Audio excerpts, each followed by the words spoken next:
Hello, my lovely. So, just thought I'd talk about this post I've just seen on X concerning an incident at Dunclug College. I hope I've pronounced that correctly. Dunclug College. Forgive me if I haven't. And what the police service or the PSNI in Northern Ireland have done at this college. I'll read it out, then I'll tell you what Grok says about it, because at first I was like, is this true? It seemed so outrageous. I thought it can't be true, but I'll tell you what Grok actually says. And this is what the post on X says. Today in Ballymena, County Antrim, Northern Ireland, a secondary school called Dunclug College was visited by the PSNI, Police Service of Northern Ireland. The police officers got all the teenagers in the school to go to the assembly hall. The police told all the kids that they would be seizing all the kids' mobile phones to view them to see if any of the kids were rioting in the recent trouble in the town. The PSNI told the kids they would be charging their parents with child neglect. The children were frightened by this intimidation by the North Korean style of policing.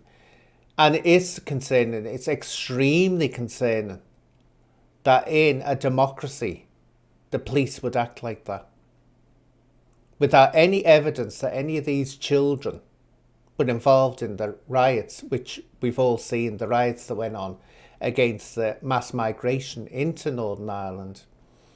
No one agrees with riots nor setting buildings on fire or whatever, but these people are not being listened to. And I'm sorry, when you don't listen to people, and you don't listen to the concerns and the worries, and they have genuine concerns and worries in Northern Ireland, like we do in the rest of the UK, you're going to get people saying, well, we've had enough.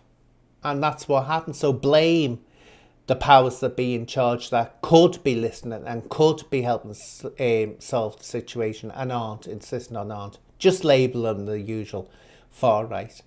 Anyway, this sounds very concerning that they'll just take anyone's phone off them without any evidence that the person has been in any kind of criminal activity involved in it, and start searching, then threaten them, we're going to do your parents with child neglect if you were in the riots. If they were in the riots and they've been photographed there, yeah, take them to task if they were doing something wrong. But you don't go storming in like that on a whole group of children or youths. Anyway, I thought I'll ask Grok, because it did sound so outrageous. And as it says, North Korean style, not half North Korean style. And so this is what Grok says. The incident at Dunclug College in Ballymena reflects a rare escalation in policing tactics, as historical data from the Northern Ireland Troubles 1968 to 1998 shows no precedent for mass phone seizures in schools, suggesting a shift possibly linked to recent riots following a reported attack. You know how the riot started. There was an attack on two young girls, wasn't there? With police facing attacks for 3 consecutive nights, as noted in The Independent.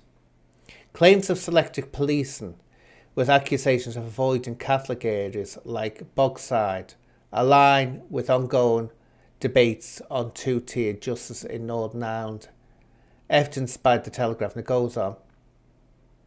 Now, it doesn't really say any more, but it doesn't say, usually if you go into Grok, it will say that it's either a false report or there's no evidence. So I'm taking it that the likelihood is this is true and correct. Look, you can't have police acting like that. Because what are they going to do next? Go storming into, well, this is Northern Ireland, you know, they've always been treated by the police in a way that would never have been tolerated in the rest of the UK, in England, Wales, Scotland, would never have been tolerated. But Northern Ireland have always had to put up with it, because Northern Ireland was always more volatile in its history. But if I was a parent, I would be looking into suing the police if they did that to one of my children. I certainly would be thinking of suing the police, but this is terrible. I mean, it really is a Stasi. What next is going to happen? What next is going to start happening? Instead of trying to punish people who they've got no idea were involved in the rising or not, why not actually punish the leaders by saying, when you start listening and taking action on what people are saying? And that's what it is. Terrible leadership. It's not the kids that are faulting the mobile phones. It's the leadership. But I've never heard the likes of it. Literally, you can't take it other way than that saying, you are guilty until we prove you're innocent. Now, I've spoken about this innocent until proven guilty myth, which is a load of rubbish. I'm sorry, it doesn't exist. You don't hold people in custody cells if you presume they're innocent. You do it if you presume that there's a good chance that they're guilty.